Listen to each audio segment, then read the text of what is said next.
to this episode of Tripology. I'm Alun, and I'm here with the ever gnarly Adam.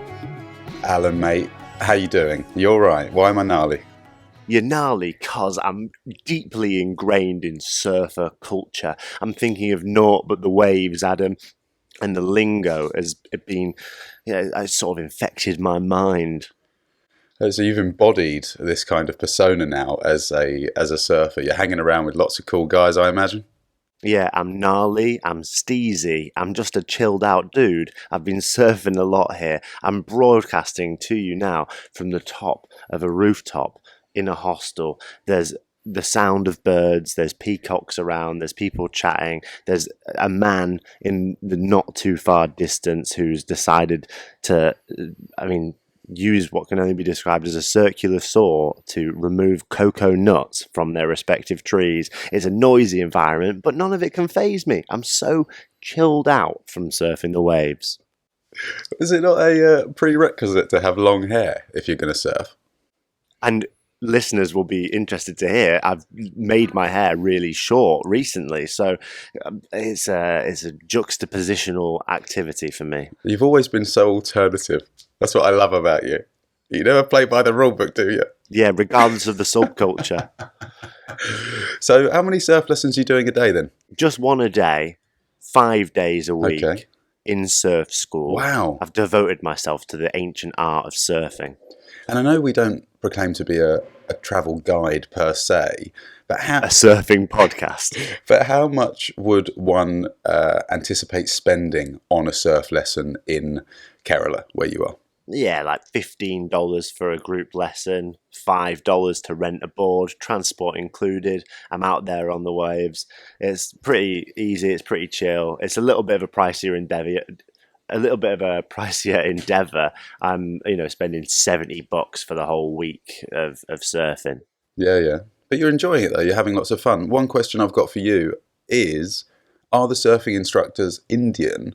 Or is this kind of the surfing equivalent of scuba diving, whereby there are lots of backpackers that have been taken by scuba diving or surfing, and now they're instructors themselves? Yeah, all my surf instructors are Indian, and they're ever so good at surfing. My goodness, you should see them out there whipping around on the waves like dancers. But actually, most of the time they spend in the water, they've not got their boards. They're just sort of pushing me and the other beginners onto the waves. But I'm just starting to be able to hunt and find my own waves. I'm standing up on waves myself. I'm really enjoying it now. So surfing is quite a unique sport in that it's completely reliant on one aspect of nature, and a lot of the time you're just like hunting and waiting for this aspect of nature to reveal itself, at which point all these techniques that you learn serve only to increase the window of time with which you can catch that wave. If your paddle's really strong, if your pop-up's really perfect, all these are doing increasing that period of time where the wave picks you up and you can get onto it. I love that feeling, man. Right, so it's important to kind of pop and lock almost as quickly as possible, kind of get that sort of stance locked in, and then you're prepared for the wave that's about to come, right? You've got a paddle to meet the speed of the wave, and then at the moment where it gets you, you start rising up on it. You take that opportunity to pop up on the board and then ride the gravity of that wave downwards. These are called green waves, the waves before the water's broken into white water. You surf that gravitational pull. It's an amazing feeling. It's unlike anything else in the world, I think.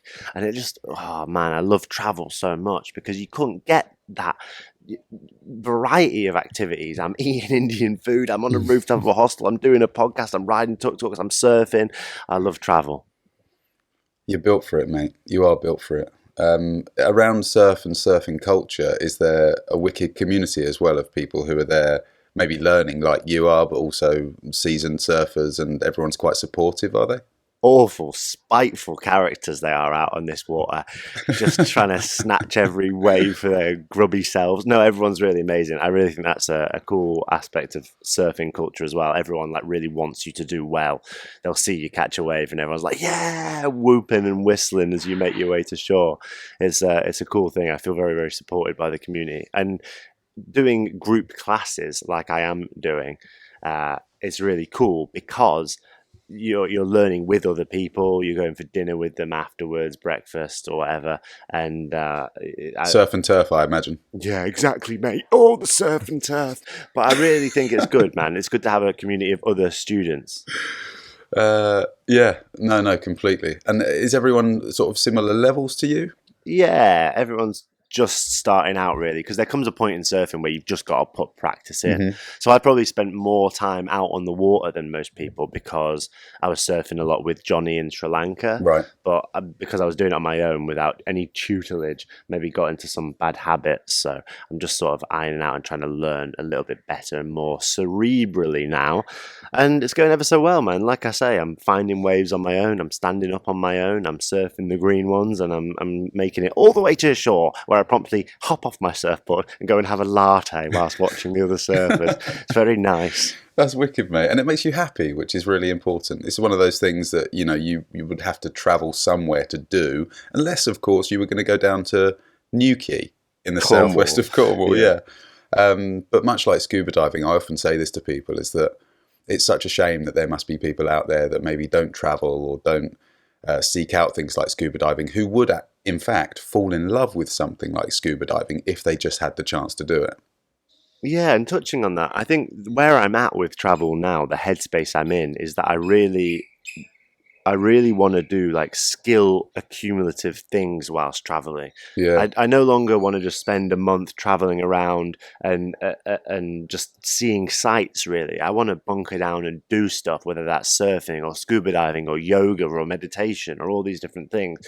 I want travel to be a sort of like amazing training course of life. Yeah, I couldn't agree more. Give your trip a purpose or direction, right? Like I'm exactly the same. I've been thinking a lot recently about how I want my travels to be governed, and I think focusing on languages and food and drink culture, trying to learn how to cook and this kind of thing will be a really, really fantastic focal point of my travels and just allow my travels to be governed by those. I met a lovely Swedish lady called Anna Lee in Sevilla a few weeks ago, and she was touring around the south of Spain, and the focus for her trip was flamenco dancing. So there was a big flamenco festival. She is a flamenco dancer back in Sweden. And I was just so inspired by the fact that she was going on this big sort of backpacking trip around the south of Spain and going to lots of flamenco evenings and lessons and workshops and stuff. It just, I was I really wanted to get involved. I thought that's nothing that's ever been on my radar, but what a cool way to travel through dance. Just cascading through the world, meeting people, and that which takes your fancy, you can do. Travel is nothing but ultimate freedom. And I think too often we think of us like, oh, we're traveling now, and therefore we're moving from place to place. We're doing thing and thing and thing, and going to this place and that place and this place and that place. But you can't just stop, go, oh, this thing I've heard takes my fancy. I'm going to just learn to do that for a month, and that's fine as well. Mm. Yeah, I couldn't agree more. I was talking to some guys last night at the hostel, and we were having this exact discussion. And after a while, it might take, a good few months of backpacking around a region. But there does become a point where you think, what am I doing? Like, I'm holidaying every day for the most part. And it's important to challenge these things. I think, to ask yourself what you really want to get out of a trip. But I think by learning a new skill or trying to accumulate lots of different skills and whether it's languages or food and drink culture, it's maybe likely to be more sustainable and give your trip longevity, I think.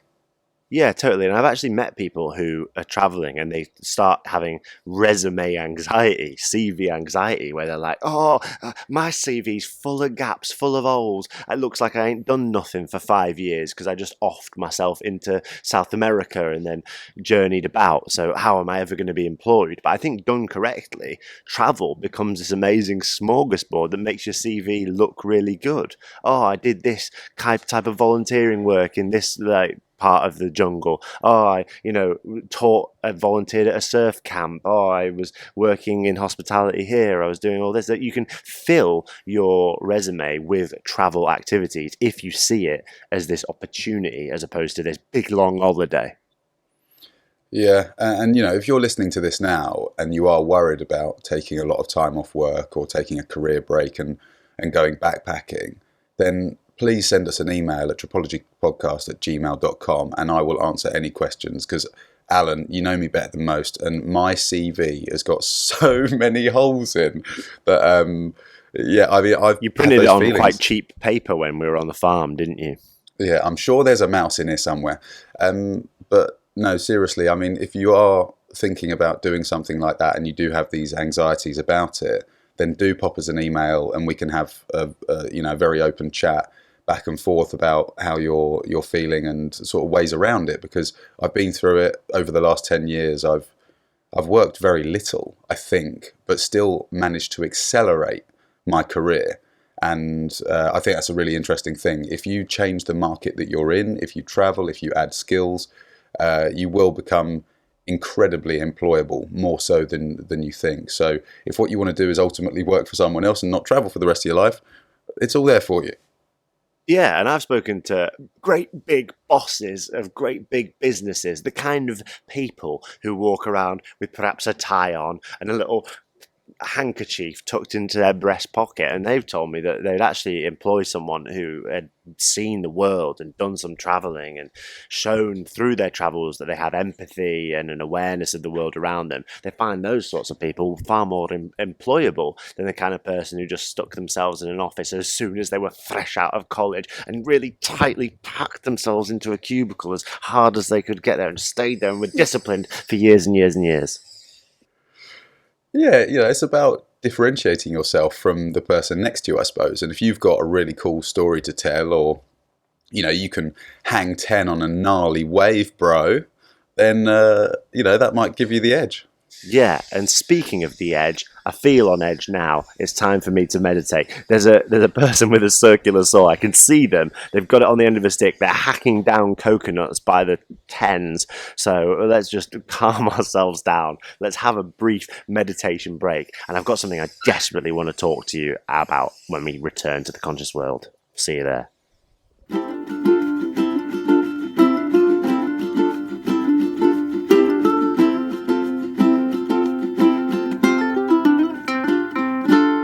There we go. Almost as if it was substance, almost if it was a real tangible thing made of a solid or a liquid, but certainly not a gas. Our conscious minds return into our brains, and we're here. In the second half of Tripology, Adam, I texted you in the week. I said, I need to do something on Tripology. I need to talk to you about something. And that something is...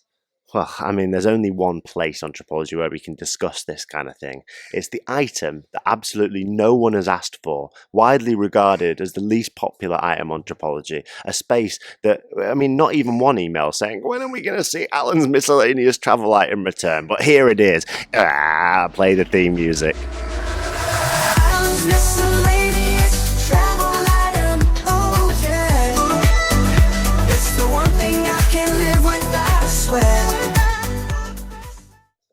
Good theme music, I thought. Nice to have theme music like that. Alun's miscellaneous travel item. What I want to talk about, Adam, is the horror.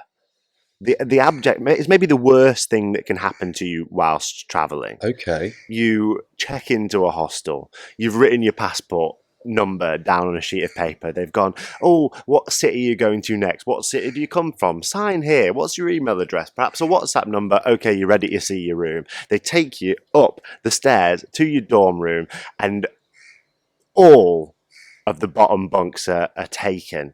You have to put your bag on the floor and then journey up that little flimsy ladder to the top bunk, where you will spend the remainder of your time at that hostel. Over the course of the last few weeks, I have been no stranger to the top bunk. In fact, it's been my domicile in every single hostel I attended up until this one, just stretching back a couple of weeks. Oh Lord, I feel for you, mate, because even though I'm fine with the top bunk, I know that you find it incredibly difficult, and it wouldn't be your first choice. It probably wouldn't even be your second choice. I'm surprised that you haven't either put in a transfer request or asked if you can sleep on the floor. I mean, mate, I actually know this about you. You're sometimes partial to a top bunk. So I want to talk about that. On Alun's miscellaneous travel hour, I'm going to talk about things I hate about the top bunk. And I mean, when I was traveling with Johnny, we had a rock, paper, scissors system. Cool. for when there was a bunk allotted for me and him.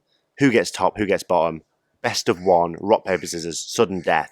He went undefeated across 4 different hostels, and I was given the top bunk. That surprises me. I know. I mean, I pride myself on being quite a psychologically dominant rock paper scissors player. But once he got in my head, I wanted it more badly than him. So he always had an advantage from that perspective. He frankly pulled my pants down on the rock paper scissors front every single time. And I ended up there on the top bunk, a place that I despise to be.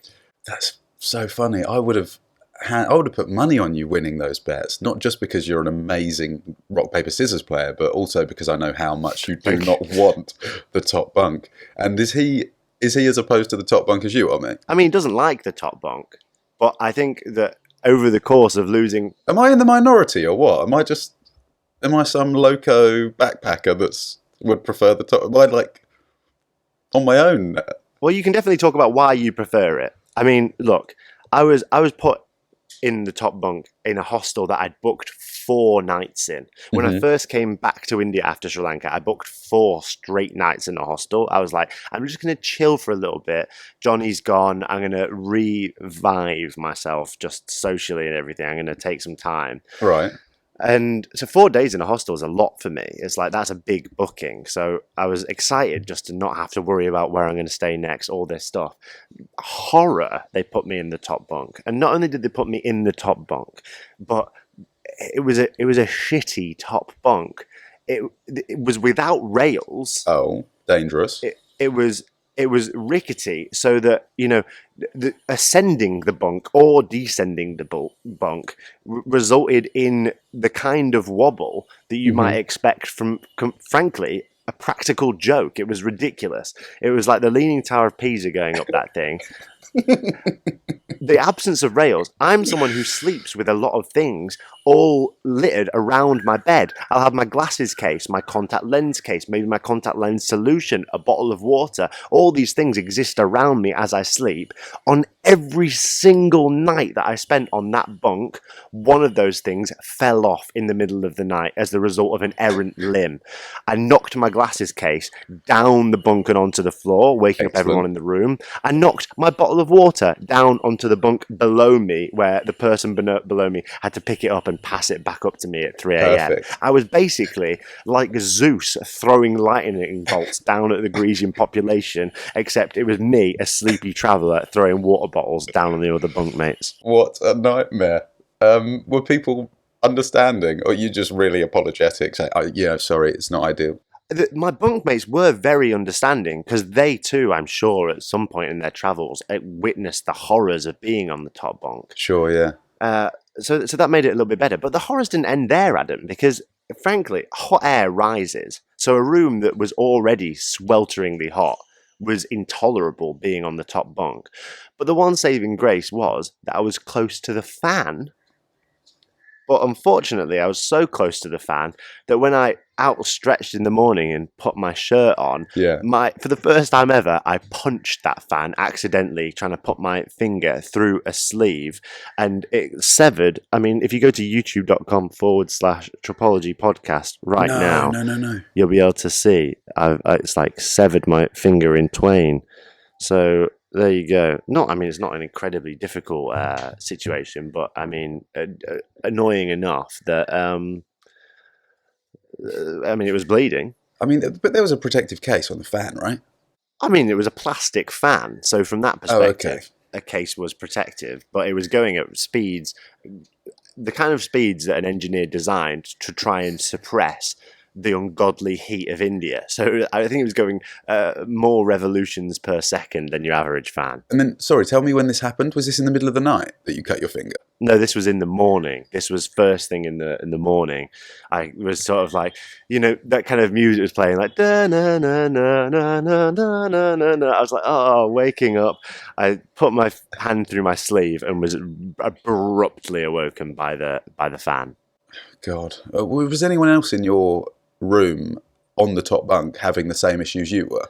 Funnily enough, all the people who were on the top bunk in that room didn't seem to want to socialise very much. Funnily enough, we were all in a bad mood. Funnily enough, we all seemed a bit underslept. Funnily enough, our fingers were all bleeding. Funnily enough, none of us went to the family dinner that hostel held on a Friday night. Funnily enough, we all tried to go to bed at 7 a.m. to avoid waking everyone else up in the whole room. So, no, I didn't speak to anyone else on the top bunk. Oh, God. Yeah, I'm sorry to hear that. As a top bunker, I've got to fly the flag. I don't mind it. I am, ironically, currently staying on a bottom bunk. I am recording this from a dorm, and this hostel that I'm staying in at the moment, the Wine Hostel in Porto, highly recommend. It's an amazing hostel. The staff are incredible, and if you like wine, which I do, then they've got all the sort of tours they can sort out, lots of recommendations and this kind of stuff. So yeah, really, really, really amazing hostel, really enjoying it. And they've put me up in a 6-bed dorm, and I'm just recording. They're just allowing me to have the room for a couple of hours, which is amazing. But in my other room, I am staying on a bottom bunk, and I've got to tell you, Alan, I'm loving it, mate. Yeah, well, this is it. I mean, if only I had the nous to go and ask my hosts here if I could have a dorm room to record in, then perhaps I wouldn't be here surrounded by the Cocoa Man. But, I mean, it's very interesting. You say that you like the bottom bunk, but you've also told me you like the top bunk. When I was given a bottom bunk here, I almost cried and hugged the man that gave it to me. God. After so many days on the top. So tell me, what is it about the top that you find in any way superior or even equivalent to the bottom? It's the privacy. It's really the level of privacy. It's the fact that I feel like I'm kind of tucked away from the rest of the room. I feel like I can leave things on my bed and worry about them less. Look, I'll hold my hands up, mate. If someone wants to steal something from the top bunk, it's going to be pretty fucking straightforward. But for some reason, I just feel like there's another layer of protection. Do you think it gives you like a vantage point? Like it was protection from your belongings being stolen. It's also like a private vantage point. You can see people, but they can't see you type of thing. Yeah, like a man with a bow and arrow at the top of a castle turret. Yeah. Well, you always told me, I prefer eagles to rabbits, haven't you? You prefer things that exist high up than things that exist on the ground floor. Yeah, it's a strange one, but I have spoken to other people who I've tried to, I don't know, I've tried to basically explain my side of the story. And people either sort of don't care, or some of them agree, but I think most people I've found prefer the bottom bunk, if I'm honest. Yeah, I think most people are on a spectrum of sanity and therefore take that position most of the time. I don't see the redeeming features of the top bunk. It's horrible up there. I feel like it's, the act of going to the toilet results in you being so awake by the time you get back into your one-story bedroom that you'll never sleep again. It's really awful. And while I'm on the topic, sometimes I've been in places where the top bunk doesn't have a charger, but the bottom bunk does, because chargers tend to exist in rooms lower down. Right. So unless the power sockets have been explicitly designed for bunkage, then you get shortchanged on that front as well. If there's a 3-tier system, as there often is in 8-bed dorms, 3 bunk beds stacked on top of each other, actually that's quite uncommon, isn't it? You do see it occasionally, but it is. What do you take then? Do you prefer the very, very, very top vantage point? Well, 2 things I'd like to say. The first one is, I would agree that if you're someone like me who tries not to go to the bathroom during the middle of the night, maybe you go beforehand, before you fall asleep, and then obviously you go first thing when you wake up or whatever. You might be drinking through the night a bit of water, the aforementioned bottle of water on the bed. However, I do think you're more likely to wet yourself if you're on the top bunk, because it is sometimes a pain in the arse to get down, and you don't want to disturb people. I think that's fair to say. Yeah. Okay. Because that sort of inner turmoil. Yeah. I mean, it's not the primary concern, but. Do I get down? Should I just wet myself and not wake the rest of the room up and deal with it in the morning? Or should I get down the rickety ladder, risk rolling the entire bed over, at which point you wake up everyone anyway? And I mean... That is the eternal dilemma of the top bunk. Yeah, so... and the other thing I wanted to say was I was in a hostel in Lisbon a few nights ago, and I encountered a bed system sort of configuration, if you like, that I've never seen before in my life. It was a 3-bed dorm, and the beds, the way they the way they were set out was almost like staggered steps. So there was a top bunk, and then there was a bottom bunk. Really? Okay, yeah. There was a middle bunk, but the middle bunk was like set off to the left-hand side. So the top bunk was half over the middle bunk, and the middle bunk was half over the bottom bunk. Does that make any sense to you whatsoever? Can you imagine what I'm trying to describe? Yeah, I can imagine it. But the only time I've ever seen something that approximates that is when there's been a double bed on the bottom and then a single bed on the top. So you get that sort of tiered system. Yeah, I mean, you'd be looking at this thing sort of face on, and the beds were all up against the wall, but they're part of the same wooden structure. It's almost like a half-opened drawer of a chest of drawers, and we're all kind of sleeping in them. It was pretty cozy, to be fair. I mean, it was fun. I'd never seen it. It was a good use of space. Quite remarkable, isn't it? It's quite remarkable what hostels have the propensity to get wrong and what some hostels have the propensity to get right. Like, if I was going to set up a hostel, top of my agenda would be, let's try and make the beds normal. Let's try and make them some approximation of what human beings consider a bed to be. A mattress, a privacy curtain must cost about $1 to set up, versus not having one. It should be a prerequisite, shouldn't it? I think so. I think there's a few other things. So why don't we just go on record to say, and this is my pledge to you, Alan. Yeah. One day in the future, I would love for us to own a hostel or a chain of hostels. Yeah. I would love it. Yeah. Backpacking accommodation in any form, and I think it would be really, really cool. However, all bottom bunks, the whole room. The whole room's going to stop at 1 meter tall, and there's going to be nothing above that height. Yeah, we'll deliver 3 things: bottom bunks only, free towels and locks, and shakshuka every morning. And what more do you want? Yeah, exactly. And people will come up to us and say, "Oh, do you have any bottom bunks available?" As I often do, and we'll say, "We only have bottom bunks available." And we'll smile at them with the kind of loving smile that travellers want to see, and they'll never stay anywhere else again. Yeah, God. No, I would love that one day, mate. And I think when you stay in hostels as often as we do, and sort of around the world, you do like to pick and choose, and maybe after a while you start to think about how things could be different. But I'm also like quite accommodating as a guest. I think I really don't ask for much, and if I've got to pay a couple of extra euros for a towel, I do. I mean, I then take it with me, so it's a cheap towel. But yeah, I find that abhorrent as well. When we're in Tripology Hostel, bottom bunks only. There'll be privacy curtains on every bed. Towels will be free of charge. Free of charge. And mate, you shouldn't have to rent a towel in a hostel. It's a little thing that someone can do, a hostel can do, that makes your stay a lot nicer, doesn't it? When you're not having to use your little smelly microfiber that you've had with you for 8 years on the road. And can I make another suggestion as well? What about those nice little towel slippers? We can sort of give those to every guest. You know, they're fairly sort of cheap and allow people to walk around in comfort. These are how the first hotels started. It was people like me and you thinking of how to improve hostels. And they were like, well, come to think of it, why don't we make every room a private room? Oh, we'll have to charge a bit more. Yeah, but we'll give them a free bathrobe. Okay, yeah.